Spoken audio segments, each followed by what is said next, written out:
Hola, el término frase es uno de los más utilizados en el análisis musical. En casi todos los libros y en casi todas las clases de análisis se habla de frases musicales. El problema es que cada uno suele darle un significado diferente a este término y así no hay manera de entenderse. Hoy vamos a intentar aclarar cuáles son los significados más frecuentes del término frase, por qué se produce esta confusión y cómo podemos solucionarla. El término frase llegó a la música desde la gramática y, al igual que allí, se refiere a una unidad básica con sentido propio que en gramática puede equivaler a la oración e incluso un enunciado más pequeño. La frase está formada por un grupo de elementos de menor tamaño, las palabras en el lenguaje o los motivos en la música. A su vez, las frases forman parte de unidades superiores, el párrafo y el texto en el lenguaje o la sección y el movimiento o pieza completos en la música. Hasta ahí, casi todos están de acuerdo. El problema es que una definición tan amplia puede concretarse de maneras muy diferentes. Esto es un ejemplo de lo que nosotros estamos llamando frase en estos vídeos, siguiendo la teoría de las funciones formales de William Kaplan.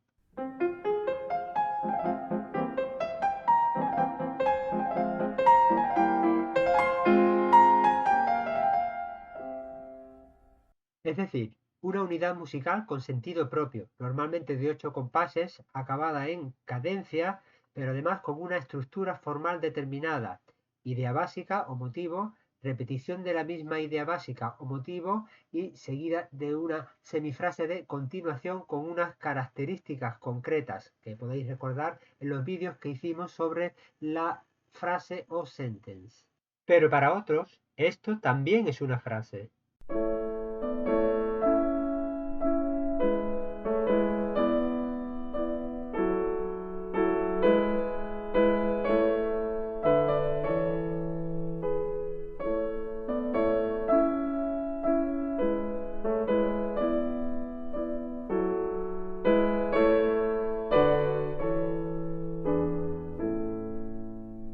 Pues tenemos igualmente una unidad con sentido propio de 8 compases acabada en cadencia, pero aquí con estructura formal diferente a la que nosotros en estos vídeos estamos llamando periodo en lugar de frase para distinguirla de la forma anterior. Y todavía otros le llaman frase a cada mitad de este mismo ejemplo.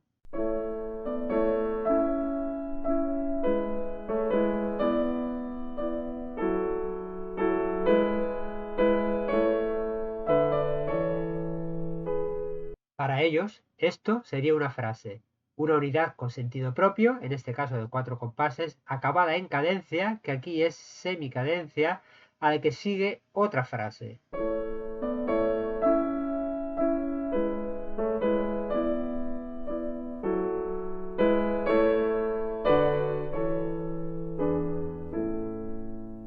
Otra unidad con sentido propio que complementa a la anterior y acaba con una cadencia más conclusiva. ¿Por qué tenemos esta confusión? Porque el término frase nos llega desde tradiciones teóricas diferentes. En España, lo más frecuente ha sido llamar frase a la unidad de aproximadamente 8 compases, tenga la estructura que tenga. Así lo encontramos, por ejemplo, en el Vademecum de Daniel Roca y Emilio Molina, que expone los términos usados en los libros del Instituto de Educación Musical. Ellos no utilizan el término periodo, pero muchos otros sí lo hacen, también por desgracia, con significados muy diferentes. Este libro de análisis musical de Margarita y Arantxa Lorenzo de Reizábal, que contiene muchas cosas interesantes, usa un concepto de frase similar y nos dice que las frases suelen tener una longitud de 8 compases. Además, el periodo queda definido como una unidad inferior a la frase e incluso a la semifrase. Esto lo encontramos al menos desde el conocido Curso de Formas Musicales de Joaquín Zamacois, cuya primera edición es de 1960, quien a su vez pudo basarse para esto en el Cours de Composition Musicale de Vincent Dandy, publicado en Francia a principios del siglo XX. A diferencia de Lorenzo de Reizábal, Zamacois denomina periodos a los componentes de la frase y no de la semifrase. Sin embargo, cada vez es más frecuente definir el periodo como unidad superior a la frase de 8 compases. En su blog Sinfonismos, David Heredia presenta muchos ejemplos de frases de 8 compases y establece el periodo como unidad superior a la frase, en una jerarquía de unidades que incluye motivo, semifrase, frase y periodo de menor a mayor. Aunque afirma que sigue la terminología anglosajona, lo cierto es que esta es un poco diferente, al menos en las tendencias más extendidas en la actualidad que veremos enseguida. Las publicaciones en inglés suelen usar un significado de frase diferente a la tradición española. Hoy nos llegan continuamente traducciones de libros escritos en inglés y muchas publicaciones en español se basan en conceptos y términos desarrollados en inglés. La verdad es que la mayoría de las investigaciones interesantes sobre forma musical en las últimas décadas nos llegan en esa lengua, sobre todo desde Norteamérica.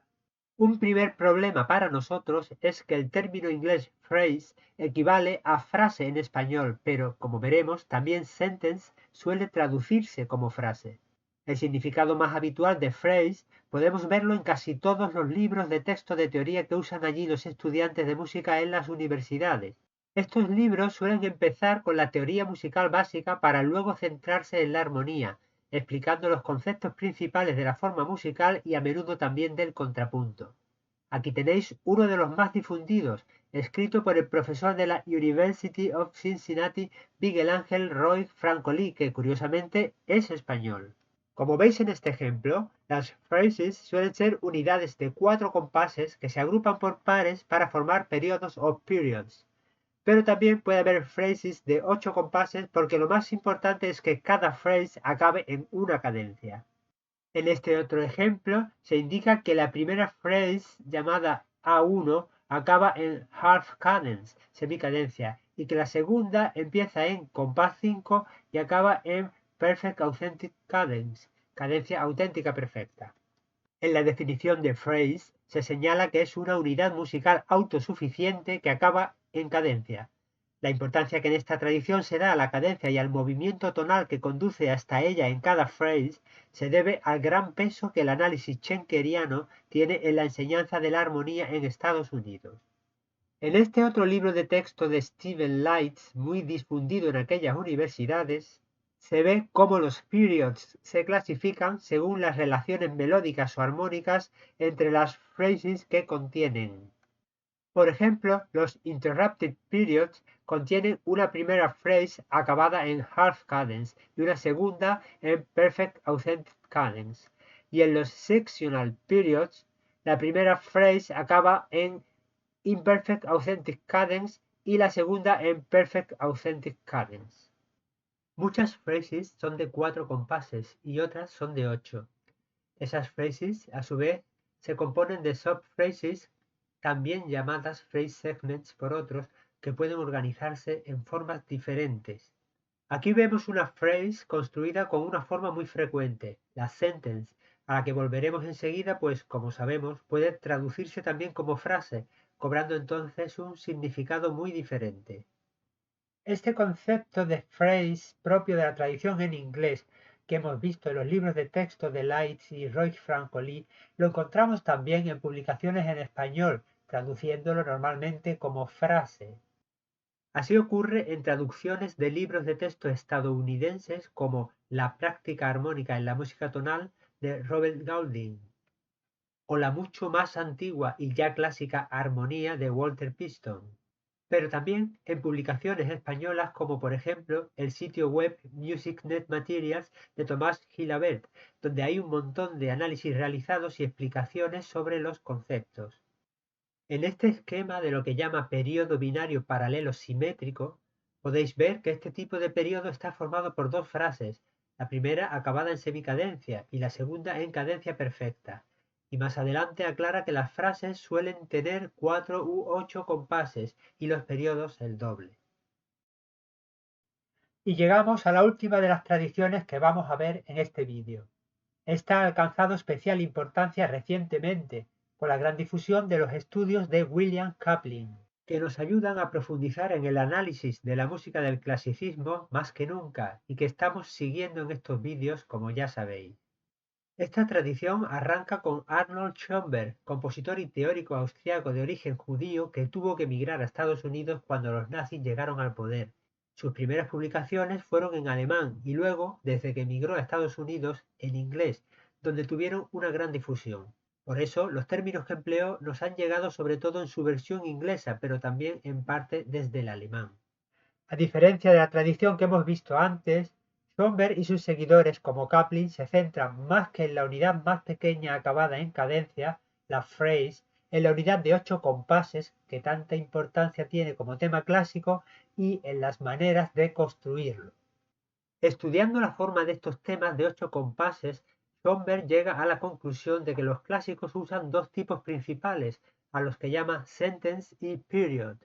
En realidad, Schoenberg los definió primero en alemán como Satz y Periode, términos que han seguido usando sus continuadores en Centroeuropa como Erwin Ratz y, a partir de este, Clemens Kuhn, cuyo estupendo tratado de la forma musical fue traducido al español usando los términos frase y periodo para Satz y Periode.